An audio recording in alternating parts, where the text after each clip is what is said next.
May panibago pong sunog sa Barangay Rio Hondo. Kumuha tayo ng update kay Chino Gaston. Chino? Yes, Marisa, kasalukuyang naglalagablab nga itong malaking apoy dito sa residential area ng Rio Hondo. At sa kasalukuyan ay wala tayong naririnig na mga tauhan ng pamatay sunog na pumupunta dito sa lugar.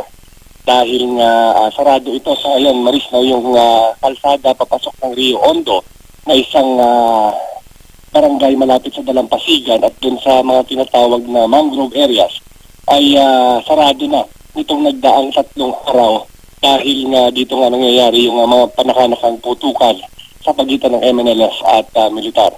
Yung sunog na nangyayari ay